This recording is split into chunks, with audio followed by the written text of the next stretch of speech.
Okay. So yeah, I mean, that's why you got to do due diligence on your significant other because you're stuck with them.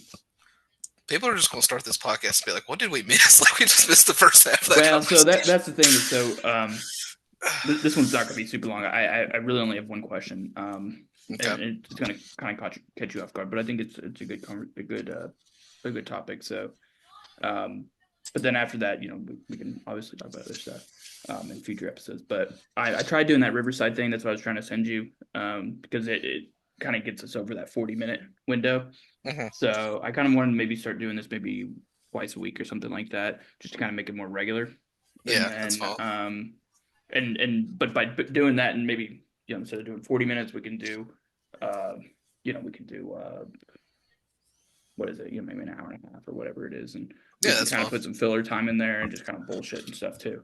So, because I'm still trying to figure out what I want to do with this. I know it's going to be kind of political focused, but kind of what else in Is it going to there? be like Joe Rogan, but for like political nerds? Yeah, but not even that. Not even that. I don't know if I want to be Joe Rogan. I can't handle all the what is it? All the UFO and archaeology people coming in and I mean, trying to do New World conspiracies. I could feel that bit, man. I could come in here and do the filibustering. Like we could talk about the aliens if you really wanted to. Well, now aliens is a different story. Aliens, I wouldn't mind kind of talking about that because when late at night when I'm doing stuff, that my mind wanders into that area. Late And at night, and just I've got notes. I've got like notes just of like, hey, like when I'm kind of like doing my thing, I'm like, hey, what about this? What like let me explore this great filter, these multiple filter things, and stuff like that. So that's why that one message that I sent you guys about the what is it the Biden trying to give Trump a solid by doing the whole Ukraine thing and the long mhm. range missile, so he's got a little bit more leverage. It's one of those moments where I'm just like, what if like, and I think you kind of said it right, like in 20 years when they declassify all this stuff, it's going to be like, oh, okay, now you kind of got a good understanding of what's going on. And so for me, I'm thinking that's one of those. Is like, I know this probably isn't the topic you want to go on, but like a real quick note on that. Like mm-hmm. literally the day after I said that, there was stuff came out in Der Spiegel where they were like, "Yeah, that Ukrainian team that like blew up Nord Stream, like yeah, they were known to like work with the CIA for like a long time." And it's like, okay, so now we're just kind of slowly starting to walk stuff out that like, Oh yeah, yeah. I mean, that's the thing is like it's people know what's going on. I mean, and it's one of those things where it's like, especially after Iraq and Afghanistan and all those other kind of conflicts we obviously do is people are like, well, maybe this is kind of going on and this is kind of going on here. Like, I honestly think that you know they really don't want anything in Ukraine. They want to focus somewhere else. Um, and I well, think that's why I think Gaza is a whole other one too. Is I think they're really trying to be like, hey, we'd rather not fight Russia. We'd rather kind of close out this Iranian thing and then kind of pivot to one of these other countries and keep China looking like they can't do anything. I think it's. I mean, I think I don't know if I said it on the podcast, but I know it's texted it to you at least once. Was like Mm-hmm. the whole fact they picked Marco Rubio to me was just like Marco Oh yeah, yeah, Rubio's yeah, yeah. whole thing is like Latin America like regime change and Yep, stuff, and then yep. there's stuff coming out now about China down there like hot and heavy. So I'm kind of like seems kind of correlated, and then Yeah, so I it, think it makes sense. but what was before I take us down like the foreign policy loop rabbit hole? What was the question you wanted to So ask? this it can kind of go into a bunch of different things. So one of the things I was kind of thinking about today is with RFK kind of coming out, and I originally wanted to do something with that, but Josh is a good one on that. So I think I told you he did a lot. So with certificate of need, so he's kind of a little bit in that healthcare space. So he can kind of talk about it even like on a little local level, but. It kind of got me thinking, like, okay, so like when I would listen to people kind of talk about RFK, they were very much, and like Tulsi Gabbard's another one, so that kind of goes into the foreign intelligence thing is, she's very anti-establishment. And I was kind of thinking about that. And I was like, well, what does that even mean? And so I kind of want to hear what you think about that because I've kind of been thinking about that, and I kind of have some ideas, but I want to hear what you thought and So like where you kind of think all that is. it's like the Tulsi Gabbard thing, or do you mean like Just in RFK or? general, like who is like so who is the establishment? Who is the anti-establishment? Is it a group? Is it a network? Is it ideas? Is it not ideas? Is it that kind of That's stuff? I mean that's a very good question because that's I mean, obviously, like most people think default is, my team, be it red or blue, is not the establishment. The other guys are the Hmm. establishment or whatever. Right. But I mean, I don't know, like the RFK thing. That's one everybody acted like was so crazy. But it's like I think people forget that literally like 15 years ago, Obama was considering him for for Health and Human Services anyway. I think it Yeah. was, or it was I wouldn't be EPA. surprised. Yeah, it was EPA. Yeah. Yep. So I mean, it's not like I mean, and then like Tulsi Gabbard, like I made the point the other day. It's like they're acting like she's so crazy, but literally just a few years ago, she was the co-chair of the DNC. So it's not like she's completely out there. And then Yeah. I think I think you can make a point that like they're all elites, but I Hmm. think what they're referring to as the establishment is like you know there's cadres of people that regardless of who's actually in power, they're still going to be there in like the administrative state, or they're going to kind of be like the to borrow a term from like the British, how they have like their shadow government, they call it. It's like Yeah. so if one party's in power, the other party kind of has. I feel like that's kind of always been there. I do think there's degrees of like.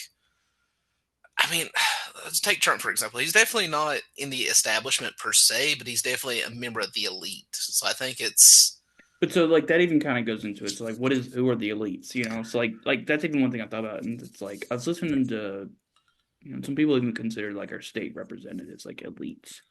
And I'm like, well, I don't know about that. Like, and I think it's just, I yeah. think it's one of those where it almost kind of, because I think we talked about this. So it's like, conservative liberal for me. And then it's, conservative liberal. And then you have progressive reactionary. And then that third, if that's me being an engineer, right? That third Mm-hmm. axis is going to be the anti-establishment. And I was thinking about this, and I was like, I don't really even know. I was talking to everybody my day. I was like, I don't even really know like what that even really kind of means. Like I'm starting to kind of understand maybe the reactionary part, but I I was mean, like, I don't honest. really know what the establishment and anti-establishment, because I'm like you said, I don't know, like is it almost kind of like the elites where it's like whoever's in power is an elite and whoever's not in power isn't, and that's why I was like, is it a group? Is it a network? Like what is it? I would say for one, if you wanted to fund the elite, like traditionally in American context, because where we've never really formally, at least formally, had like a aristocratic class, it's always been kind of more of. I guess. I mean, I don't Very want to say. informal. Well, yeah, but also in a sense, it's kind of more. I mean, for lack of a better term, it fits more the Marxist definition of it because it's like, so all these guys are like, they're all millionaires and billionaires. I mean, they're all out there doing a lot of the same stuff in that regard. So I Hmm. mean, they're kind of that class. They're not like even with you being like an engineer, like you're college educated and stuff like that. They're still not of the same. You're probably class wise closer to me than you are the kind of deal. So I do think that's a Oh yeah. differentiation. But I mean, like I said, there's never been really an aristocratic class, but that's also starting to change now. Because I mean, if Yeah. you look into it, a lot of these families are all related to each other. Like Well, there's, so I mean, then you can, if you really want to get into the conspiracy stuff, and you were talking about the CIA. I mean, wasn't that like a lot of the people who were in the OSS or that kind of stuff were very wealthy people because they were able to kind of get into other countries and they had those connections to old Europe and all that kind of stuff that the kind of plebs, the normal people, Mhm. whatever you want to call them, didn't have. And so, like, I kind of think like, well, that's probably where they're at. They're probably in that Yeah. intelligence defense I area. mean, and I think that could be like the opposite. Like earlier, I said like all these guys are members of the elite, but they're not all the establishment. I think with like Hmm. the what would you want to term it? Like the military industrial complex is just so reused. I kind of want to term it Oh like the yeah, national defense spirit. We'll say it like yeah, that. hmm. Is like those guys are definitely in the establishment, but a lot of them are not in the elite. They're not. They're clearing six figures, but they're not. But now, like it's like you said, like the OSS and stuff when it was first started, like a lot of those guys were like scions of like WASP families, like really Hmm. rich from like New England and stuff. So I mean, it's really hard because it's like I said, like America just does not have that aristocratic distinction. And I mean, but then too, like in Europe now, like they're kind of losing that as well because it's like I don't know if you saw that, but the UK is thinking about like abolishing the House of Lords. So now even they've kind of got a more, I guess you would call it like American version of it now. Because I mean, they're Hmm. so I mean, like we're definitely living in a time of flux where it's harder to define it. So Yeah. I I would think say go ahead. it's probably more of like a I hate to say it's more of a class thing, but it's also just like a conscious affiliation of it, because it's like, even though they're not millionaires, I would probably, at least from my personal perspective, I would consider, say, like, say you've got this really well connected, well heeled professor of international law at like Georgetown or something. I would kind of Hmm. consider him more of the establishment or the elite, even if he's not like even if he's not making billions or something. It's a lot of it's just like the circles you run in, the worldview you have, and I think that's the way a lot of people look at it now. Because I mean, as much as like say right populists disagree with left populists in America, they all kind of agree. It's like, yeah, those billionaires, we're not a big fan of them. Right. Like, the left populists, for my interactions with them, are more, they just don't like them because they're class and because they're influence. Well, right populists are more concerned with like, hey, these people are pushing things we really don't like. So I mean, Yeah. there's definitely different worldviews of looking at it, but they all kind of agree on the same people. So I mean, So let's bring this to say like Congress, right?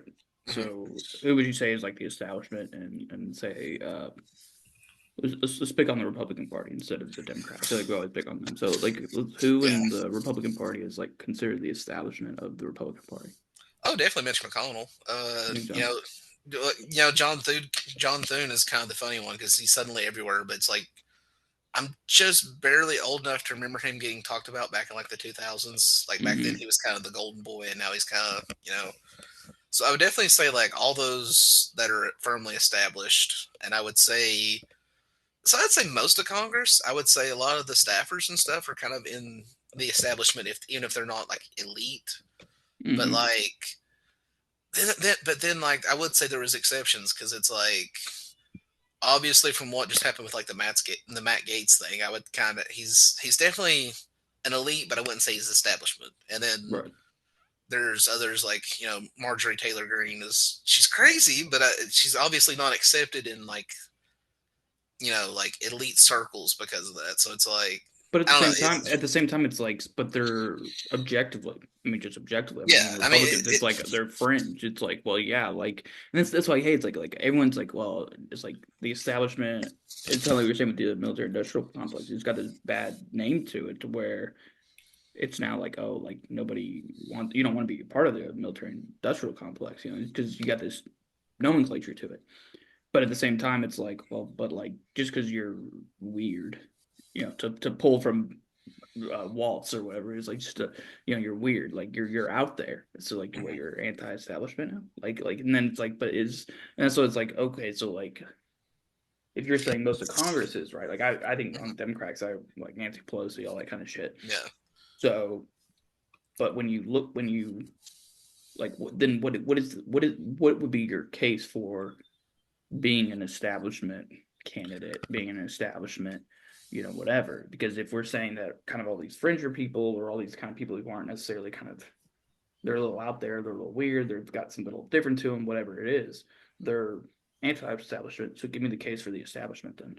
Like kind of what Like, defines them. I well, would not definitely. necessarily just what defines them, but like, hey, if you're gonna pick, do you want to be establishment or anti-establishment? Like when I was giving you that axis, that spectrum. I'm like, I almost kind of want to be like in the middle of it. And I maybe that's the Mhm, centrist in me, but it's like I kind of want to be in that middle, because it's like, well, there's benefits of the establishment, and there's benefits of being in the anti-establishment or being contrarian. mhm. What would you say is the argument about having an establishment Like in candidate running general. against an anti-establishment? Yeah.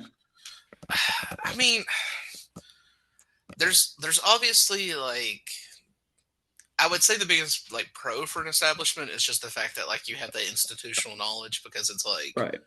it's like Mitch McConnell's been there since like Reagan got reelected back in '84, so it's Yep. like that dude's been there Yeah, for he like was ever. there forever. And So and it's it, like, right, and it's like, and that's the one I always hear. It's like, oh, it's, they know how the system works. but And I'm it, like, but yeah, but like, should they it got work books. like that? Well, but it's like they got books on these things, right? Like, Yeah. if I really wanted to, I could do some research, and I mean, it's like, I mean, Congress works no different than like, say, how to build shit, in your house, or how to fix things in your house. Like, okay, you read up on it, you practice it, you do whatever, and then now you've got exposure to it, and you do enough research, and just like with getting a PhD or graduate school, whatever it is, you Mhm. you kind of know how it works a little bit.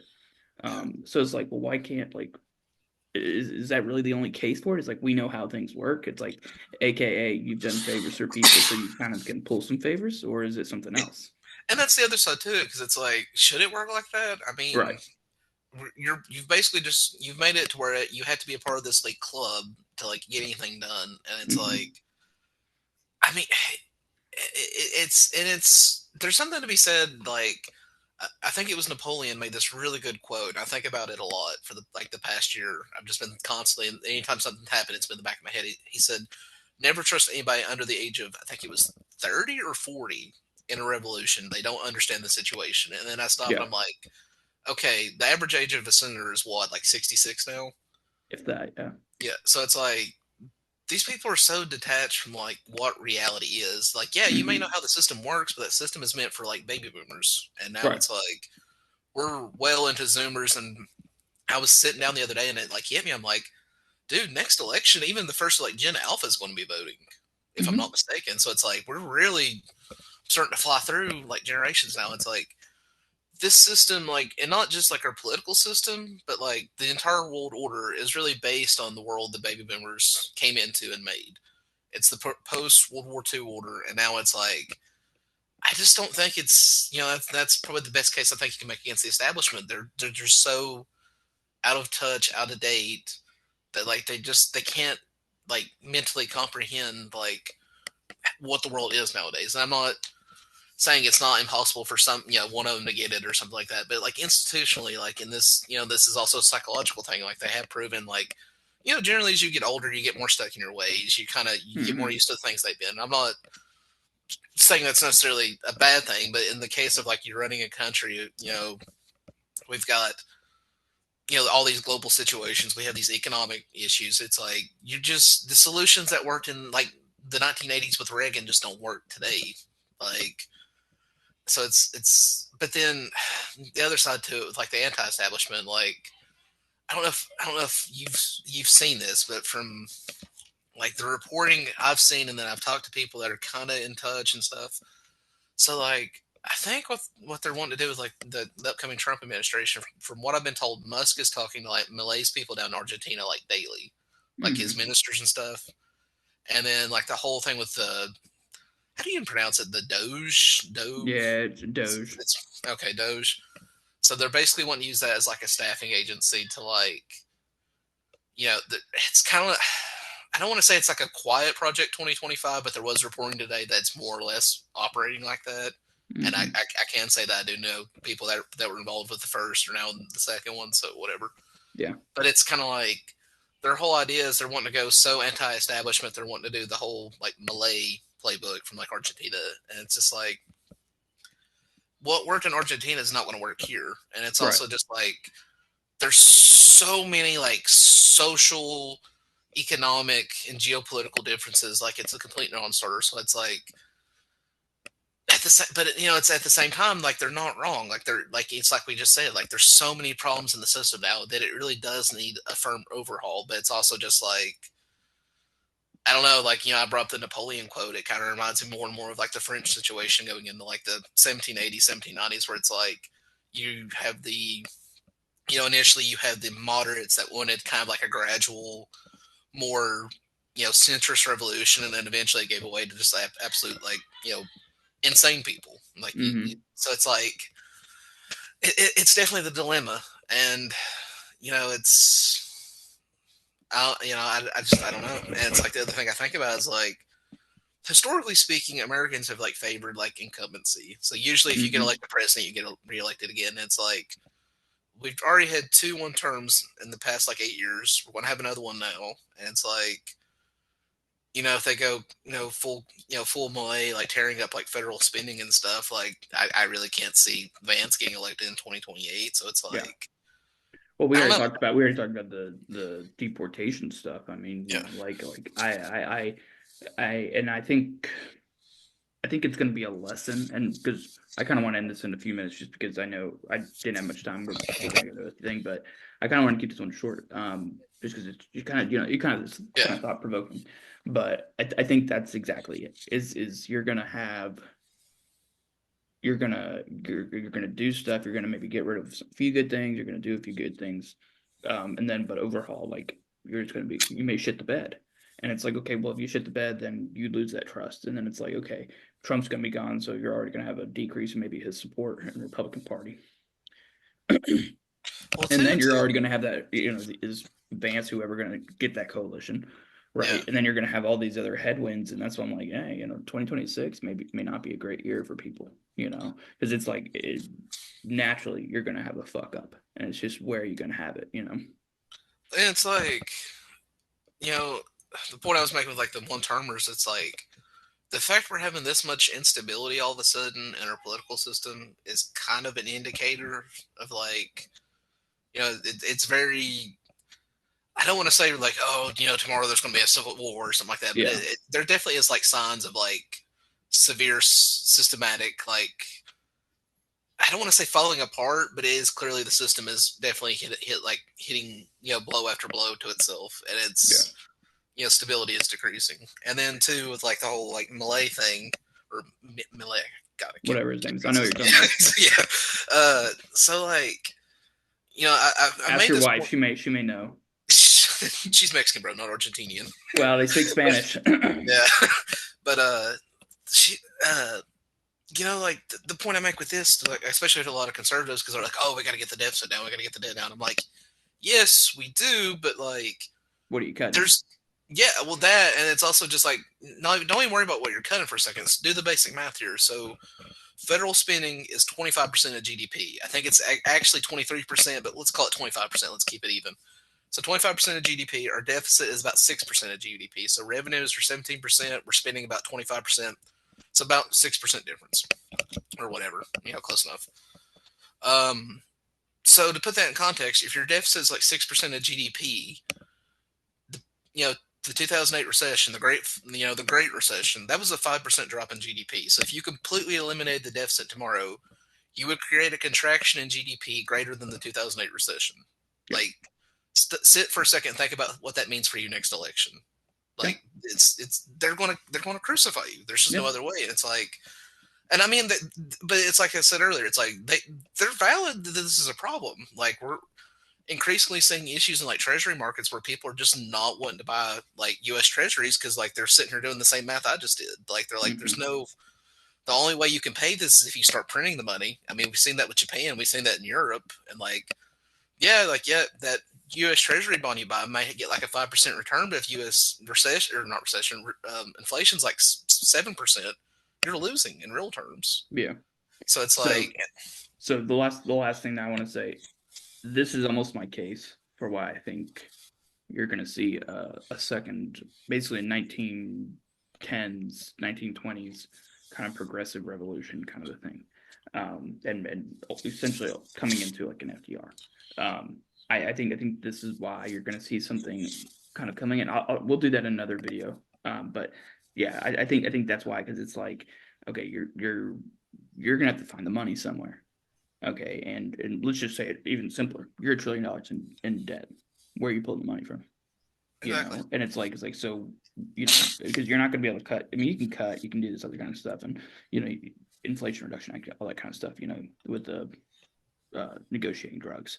It's like, okay, so the only place that I see it right now that's even viable is you're going to probably have some sort of corporate money coming in, through taxes, through negotiations, all this other kind of stuff. You're going to have more money coming in that way, and it's going to kind of, okay, then you're going to get the debt, and then that's going to be compounded with this anti-corporate sentiment on the populist side, and it's just going to kind of build and build and build. And so I think that's why it's going to go out that way. But I'll say that for another one. But yes, I just kind of wanted to see what you thought about that establishment, anti-establishment, because that's what I'm thinking. It's almost just kind of bullshit names and nomenclature, and I think people use it as a tool, but then when they get in, then it's kind of like, well, you're just exactly what you were, So yeah, let's leave it there. We'll talk maybe next week or something, and we'll kind of wrap this up and do another one. But we'll leave it there. All right, cool. Cool. All right, thanks. See you, All man. right. Hey, have a good weekend. Hey, you too, bro. See you.